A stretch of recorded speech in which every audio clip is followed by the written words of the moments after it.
오늘은 너는 행복한 사람이로다 하는 제목입니다. 우리 아침에 하나님이 우리 각자에게 주신 말씀으로 듣기를 바랍니다. 너는 행복한 사람이로다. 유대인 문헌 가운데에 이런 이야기가 있습니다. 하나님이 사람을 창조한 때에 사람에게 행복을 무한히 주셨습니다. 그런데 사람이 그 행복을 소중히 여기고 바르게 관리하고 누려야 되는데 제멋대로 남용을 했다는 것입니다. 그래서 하나님이 천사들에게 명하기를 그 인간에게 준 행복을 회수해와라. 그리고 숨겨놓아라. 그래서 천사장이 천사들과 같이 가서 인간에게 준 행복을 회수하고는 이걸 어디다 숨길까 의논을 했습니다. 한 천사가 천사장님 가장 깊은 바닷속에 감춥시다. 그러니까 천사장이 안 돼. 인간은 하도 두뇌가 비상하기 때문에 그거 금방 찾아낼 거야.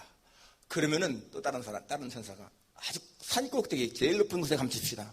역시 마찬가지로 인간은 탐험심이 강하기 때문에 역시 마찬가지로 산 꼭대기에 숨겨놔도 쉽게 찾는다. 여러 가지 의견이 나왔는데 안 되는 거예요. 땅속 깊이 무슨 재물 속에 명예 속에 다 해도 인간이 찾아낼 것 같습니다. 그래서 하나님 앞에 보고합니다. 하나님, 행복을 회수하기는 했는데 어디에 숨길지를 결정 못했습니다. 인간이 하도 두뇌가 비상이고 탐험심이 강해서 어디다 숨겨도 찾아낼 것 같습니다. 그때 하나님이 그럴 거다. 너희 말이 맞다. 그런데 안전한 곳이 한 군데 있다. 원래 등 밑에 얻은 것처럼 인간의 마음 깊은 곳에 숨겨놓자. 그러면 아무리 사람이 두뇌가 비상해도 자기 마음속 깊은 곳에 있는 것은 찾지 못할 거야. 혹시 찾으려는 사람이 있다면은 그 사람은 행복을 누릴 가치가 있는 사람이지. 그렇게 말했다는 거예요. 여러분, 그래서 행복은 사람 마음 깊은 곳에 있다. 평범한 사람들은 자꾸만 외부에서 행복을 찾는데 지혜로운 사람은 자기 마음속에 있는 행복을 발견하고 누린다는 것입니다. 의미는 말이잖아요. 많은 사람들은 자꾸만 외부에서 찾습니다. 그런데 행복은 우리 마음에 있다는 것이죠. 잠언 4장 23절에 보니까 무릇 지킬 만한 것 중에 더욱 내 마음을 지키라. 생명의 근원이 이에서 남이니라. Above all else, guard your heart. 마음을 지키라. For it is the wellspring of life. 그것이 wellspring of life. 생명의 원천이다라는 거예요. 사람의 마음이 생명의 원천, 행복의 원천이 사람 마음에 있다는 것입니다. 그래서 우리가 이 마음을 잘 지키는 것, 이 마음속에 있는 행복 찾는 것, 이게 얼마나 중요한 것인가를 알 수가 있습니다. 본문 우리 29절에 보면은 이스라엘이여 너는 행복한 사람이로다. 여러분, 신명기가 1장부터 지금 이 33장까지가 모세의 설교죠. 가나안 땅이 바라보이는 모압 평지에서 이제 모세는 하나님의 부르심을 받기 직전입니다. 이 설교가 끝나면은 모세는 죽습니다. 40년 동안 이스라엘을 인도하고 마지막 이제 설교를 마치고 모세가 하나님의 부름 받는데 그때의 한 설교, 여러분 마지막 장 마지막 절이 오늘 이 절인 거예요. 설교의 마지막 장 마지막 절이 바로 이 33장 29절입니다. 그런데 거기에 결론이 뭐예요? 이스라엘아 너는 행복한 사람이로다. 굉장히 의미가 있습니다. 40년의 광야생활을 마치고 설교하는데 그 마지막이 이스라엘아 너는 행복한 사람이다. 이 신명기 보게 되면 이스라엘 책망하기도 하고요. 너희들이 하나님을 거역할 걸 내가 안다. 너희가 그 땅에 들어가서 하나님 떠나면 망한다. 여러 가지 다 말하지만은 결과가 뭡니까? 결론은 너는 행복한 사람이다. 이스라엘아 라고 했는데 이 이스라엘 우리 신약적인 의미로 말한다면은 예수 믿는 자들이여 그 말이죠. 예수 믿는 자들이여 너는 행복한 사람이로다. 그것입니다. 우리 영적인 이스라엘, 오늘 여기에 이스라엘이여 라고 하는 그 말에 여러분 자신의 이름을 한번 넣어보세요. 오 이스라엘이여, 오 태고나 너는 행복한 사람이로다. 한번 자기의 이름을 넣고 오 아무개야 너는 행복한 사람이로다. 한번 하십시다. 시작. 오 태고나 너는 행복한 사람이로다. 시인하십니까? 화면이 아주 약하네. 행복한 사람이 아닌 것 같아. 다시 한번, 오 태곤아 너는 행복한 사람이로다. 더 크게 못할까요?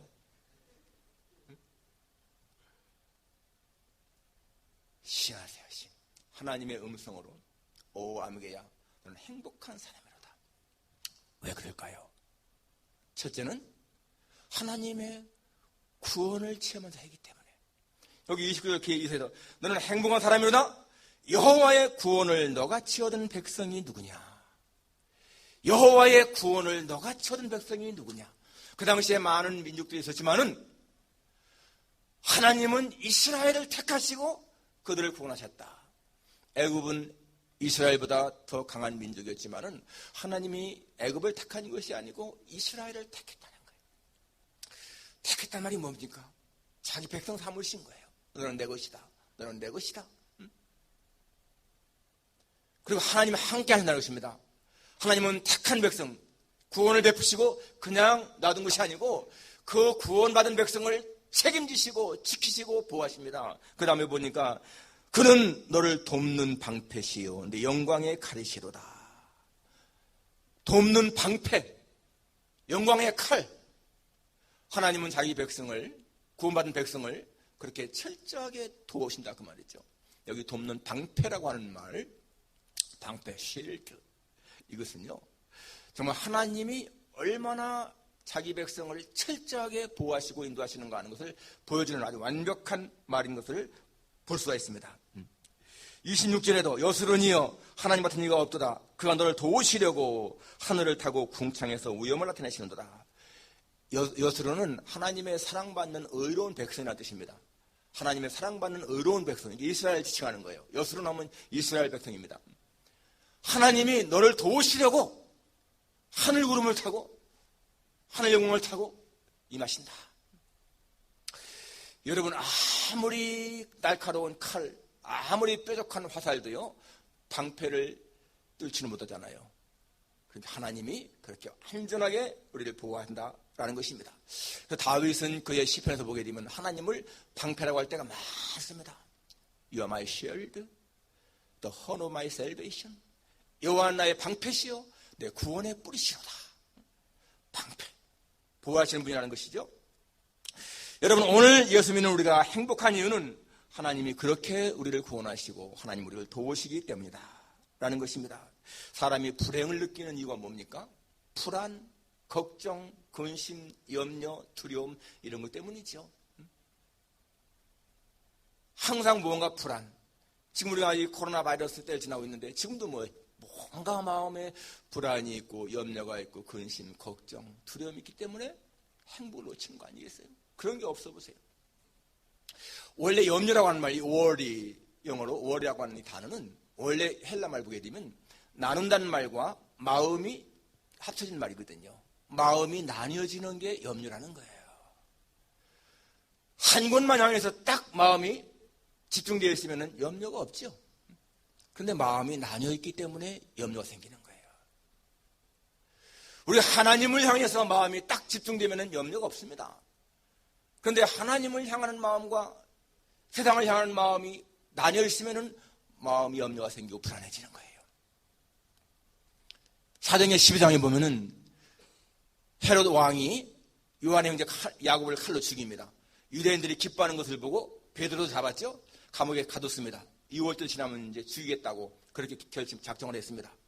그런데 바로 이 베드로가 끌려나는 전날 밤에 내리면 이제 죽는데 이 베드로를 얼마나 철저하게 감시합니까? 군사 두 틈에 회사설로 묶어서 잠을 자는데 천사가 나타나잖아요. 그런데 거기 보면 천사가 베드로의 옆구리를 쳐서 깨웠다 이런 표현이 나오잖아요. 여러분, 내일 죽는데 이 베드로가 어쩌면 그렇게 편안하게 잠들어 있을까 깊이. 베드로는 이미 벌써 성령을 체험한 자이기 때문에 살고 죽는 게 별 문제가 아닌 거예요. 야, 내일 죽는데 어떡하나 하는 마음이 있으면 잠 못 잤을 거예요. 그런데 죽어도 주를 위해, 살아도 주를 위해 그런 마음이기 때문에 평안하게 잠잔 거예요. 마음이 한 곳에 있다는 얘기예요. 나눠지지 않고. 사도행전 16장에도 바울과 실라도 마찬가지죠. 빌립보 감옥에서 그렇게 매를 맞고 그렇게 아픈데도 하나님을 향해서 찬송하며 기도했다. 염려하는 것이 전혀 안 보여요. 왜? 하나님을 향한 마음이 딱 집중되어 있으니까. 한 마음이니까. 여러분이 무언가 걱정을 하고 염려하고 불안해하는 것을 생각해 보세요. 하나님을 향한 절대적인 신뢰가 있으면 그런 마음이 안 생기는데, 야, 이거 지금 이런 상황에서 어떻게 살아가나? 일도 못하는데 어떻게 살아가나? 그런 불안한 마음, 나눠진 마음인 거예요. 하나님을 향해서 딱 마음이 집중되면은 그런 불안이 없잖아요. 하나님은 나의 방패십니다. 어떠한 위기 속에서도 나를 지키시는 전능자이십니다 하는 그러한 믿음이 있으면 마음에 흔들림이 없다는 거예요. 하나님은 구원받은 자의 백성을 철저하게 지키신다. 기억하십시오. 오늘 이 말씀. 그는 널 돕는 방패시다. 돕는 방패. 절대로 우리를 어려운 가운데 빠지게 그냥 두지 않는다 하는 것을 우리가 기억해야 됩니다. 하나님은 자신을 절대적으로 신뢰하는 자에게 은혜를 베푸신다는 거예요. 어떤 초등학생 어머니가 자기 아들한테 이런 퀴즈를 냈습니다. 어느 순례자가 길을 가는데 산속에서 갑자기 호랑이를 만났어. 이 순례자가 깜짝 놀라가지고 무릎을 딱 꿇고 하나님 저를 살려주세요. 호랑이가 지금 저를 잡아먹으려고 합니다. 살려주세요. 막 기도하고 딱 눈을 뜨니까 호랑이도 아빠를 모으고는 기도하는 거야. 하나님 일용할 약 주셔서 감사합니다. 그런데 그때의 아들아, 하나님이 누구의 기도를 들으셨을까? 여러분, 하나님이 누구의 기도를 들으셨을까요? 아들이 당연히 하나님은 순례자의 기도를 들으시죠. 자기를 믿는 순례자니까. 어머니 하는 말씀이 아니다.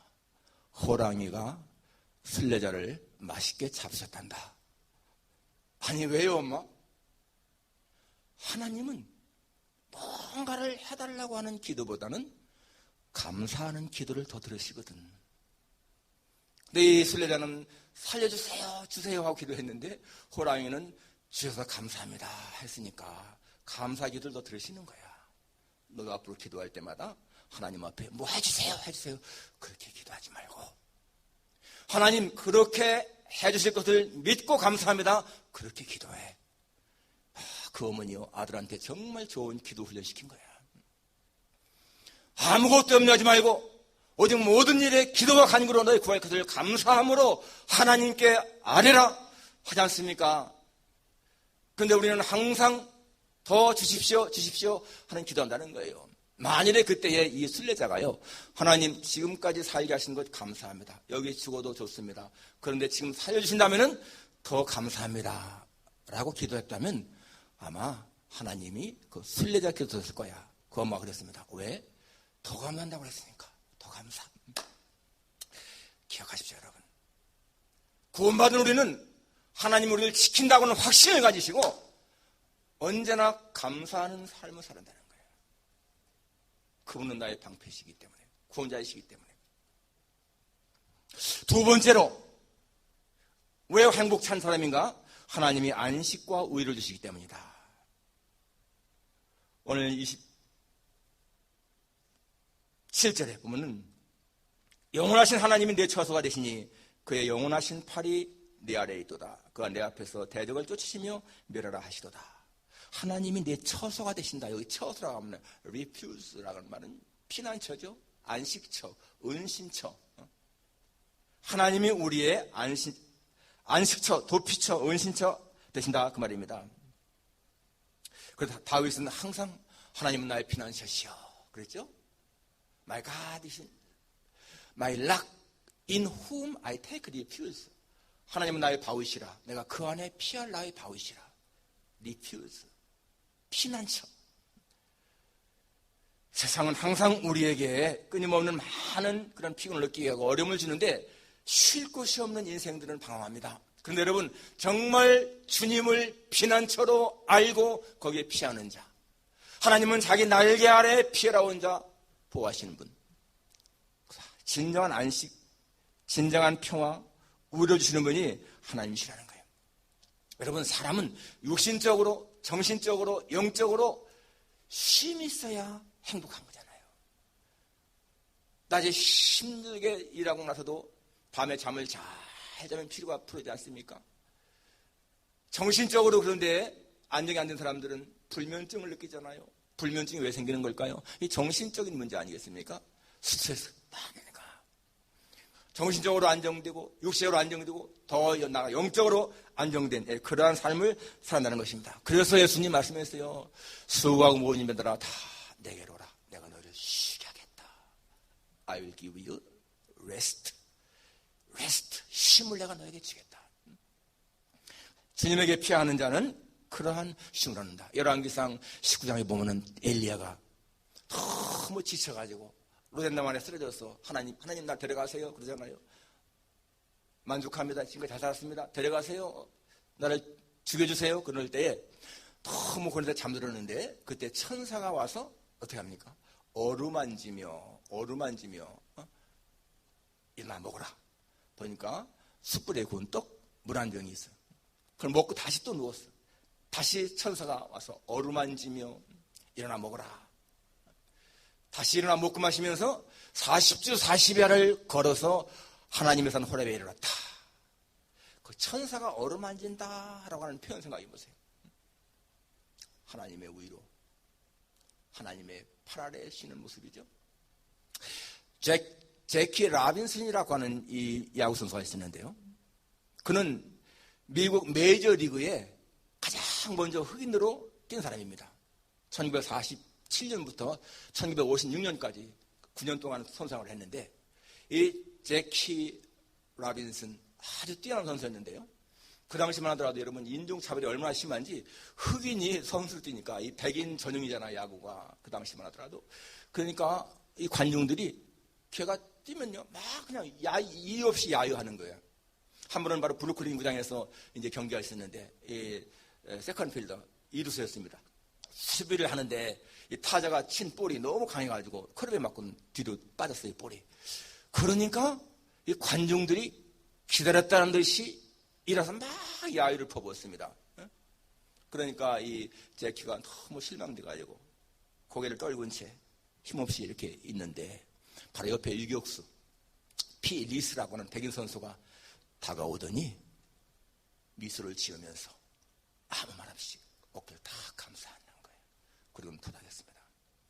말없이 제키 괜찮아 그런 의미 아니겠어요? 힘내 용기 잃지 마. 그러니까요 막 야유하던 사람들이 머쓱해진 거예요. 그리고 조용해졌습니다. 그것이 여러분 이 제키 라빈슨에게 얼마나 위로가 됐는지. 나중에 이 제키는요 1947년에 내셔널 리그의 MVP가 되었고 그리고 그 이름이 명예의 전당에 올라갔습니다. 뛰어난 선수가 된 거죠. 그리고 그 사람의 등번호가 42번이었는데 이 42번은 그 당시에 지금의 LA 다저스의 전신이었던 브루클린 다저스 팀이었거든요.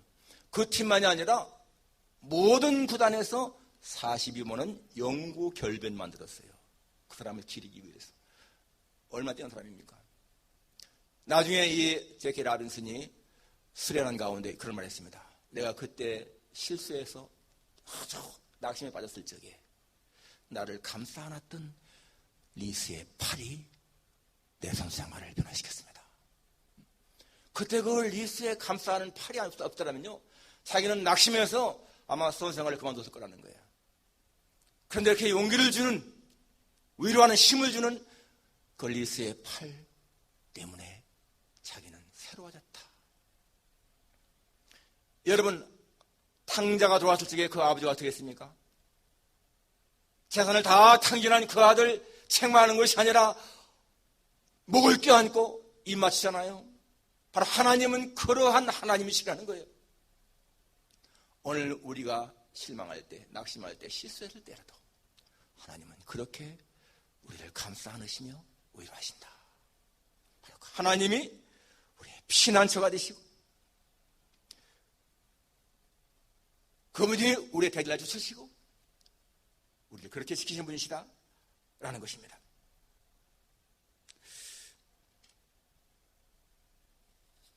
마지막 세 번째로 하나님은 때를 따라 풍성한 은혜를 주신다. 오늘 28절 보면 이스라엘이 안전히 거하며 야곱의 샘은 곡식과 새 포도주의 땅에 홀로 있나니 곧 그의 하늘이 이슬을 내리는 곳으로다. 여기 여러분 나오는 단어를 보세요. 안전히 거한다. 야곱의 샘, 곡식, 새 포도주, 그 다음에 하늘이 이슬을 내린다. 이런 모든 말들은 다 뭘 말합니까? 이스라엘 백성들이 앞으로 가나안 땅에 들어가서 누릴 번영, 평안, 부요를 의미하는 단어 아니겠어요? 하나님 주시는 모든 은혜를 보여줍니다. 오늘 우리가 이 땅에 살면서 누리는 모든 것들을 보이지 않습니까? 하나님은 때를 따라서 풍성한 은혜를 주신다. 빌립보서의 나의 하나님이 그리스도의 안에서 영광 가운데 그 풍성한 대로 너의 모든 쓸 것을 채우시리라. My God will meet all of your needs according to His glorious riches in Christ Jesus.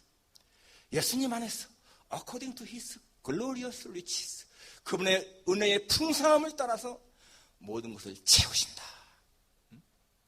하나님은 그렇게 우리에게 주신다는 거예요. 여러분, 지금 하나님이 여러분들에게 내가 너에게 뭘 줄까?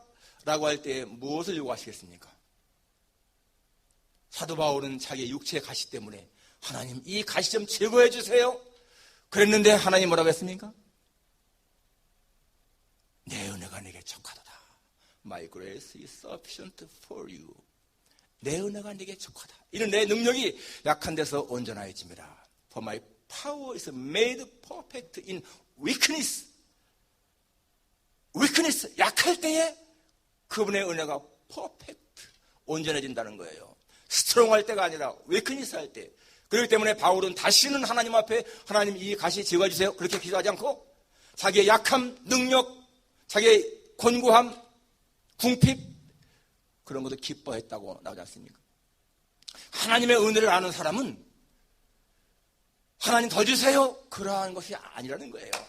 하나님 이것으로 충분합니다. 하나님의 은혜 모르는 사람들은 케이크 하나 있는데 거기에서 한 조각이 딱 빠져 있으면 하나님 이 빠진 것 좀 채워주세요. 그렇게 기도하는데 하나님의 은혜를 아는 사람들은 전체 케이크가 아니라 그냥 한 조각만 있어도 하나님 이것으로 감사합니다. 그런다는 거죠. 그게 뭡니까? 자족하는 비결인 거야. 자족하는 비결. 만족해하는 비결. 어떤 사람은 그랬습니다. 나는 내 부함이 재물이 많아서가 아니라 궁핍을 느끼지 않기 때문에 나는 부한 사람이다. 여러분 오늘 읽는 성경 오늘 든 거에 나올 거예요. 금주 금은 매주 드리는 여러분 그 성경 읽기에 밑에 있는 금은 하나씩만 잘 읽어보세요. 얼마나 그 은혜 때 읽어주는가. 많은 사람들은 재물이 많아야 부함을 느끼는데 그것이 아니고 나는 궁핍을 느끼지 않기 때문에 부하다. 얼마나 멋진 말인지 모릅니다. 그게 바울의 다윗의 고백인 거예요. 내가 부족함이 없으리로다. 여호와가 나의 목자시니 내가 부족함이 없습니다.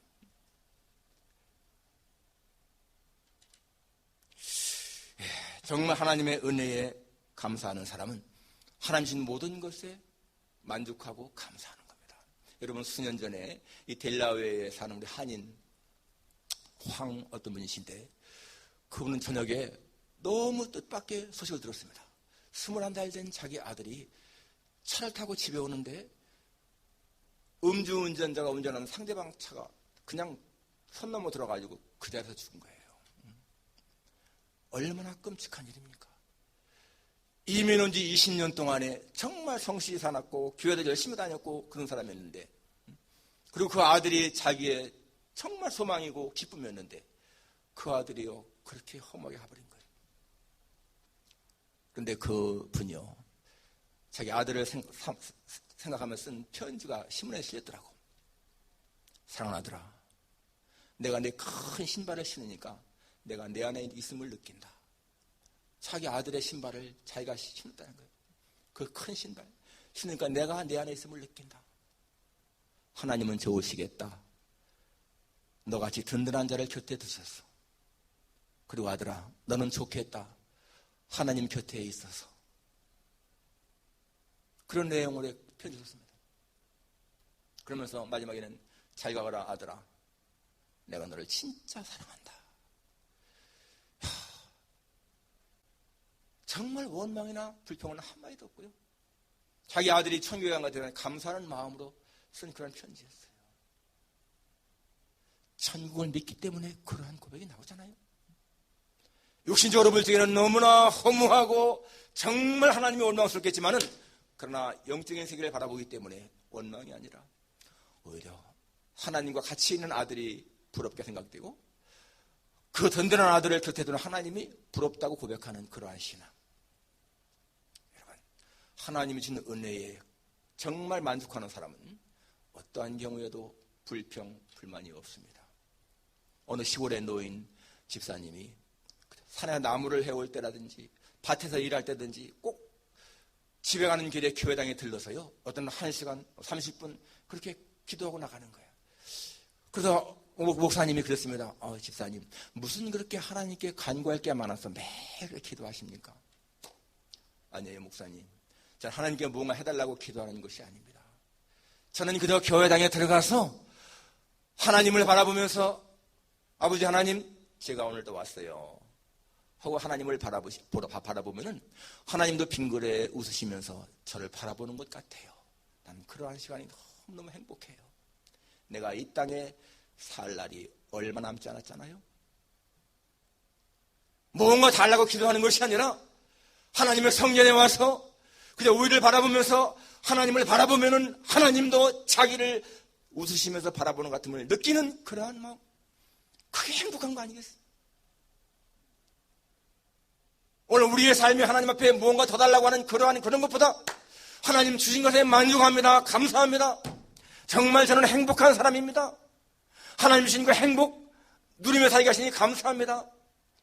여러분, 그러한 삶을 살아보세요. 매 순간의 삶이 하나님과 동행하는 기쁨이 있지 않겠습니까? 여러분, 우리는 무언가 자꾸만 부족을 느낀다고 고백합니다. 소득이 부족해요. 수입이 더 있으면 좋겠어요. 어느 글을 읽어보니까 한국에서 사업을 하다가 망한 사람이요, 옛날엔 큰 집에 살았는데 상가 4층에 있는 월세방에 살면서 자기 아내의 손을 잡고 같이 공원을 산책하면서 쓴 글이 있었습니다. 하나님, 전에는 돈 버는 것 정신이 팔려서 아내와 같이 이렇게 손잡고 산책한 적도 없었는데 이렇게 사업은 망했고 가난하지만은 사랑하는 아내와 같이 손을 잡고 공원을 걸을 수 있는 여유가 있는 것이 너무 감사합니다. 여러분, 행복은 외부스러운 것이 아니다. 내 마음에 숨겨서 찾는 것이다. 기억하세요. 오늘 여러분의 삶의 수준, 모든 것들은 이상의 수많은 사람들이 볼 적에는요, 너무 부러운 삶인 거예요. 여러분들이 가족과 같이 사는 것, 자녀가 이렇게 건강하게 살아가는 것, 부부간에 참 정이 좋은 것들, 이 모든 것들이요, 얼마나 하나님 앞에 감사가 넘칩니까?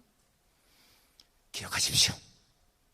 나는 행복한 사람이로다 하는 말에 정말 아멘할 수 있기를 바랍니다. 고백하십시오. 하나님, 저는 행복합니다. 하나님의 은혜가 너무 넘칩니다. 그렇게 평생을 하나님 앞에 감사하며 살기를 주님의 이름으로 축원합니다. 기도하겠습니다.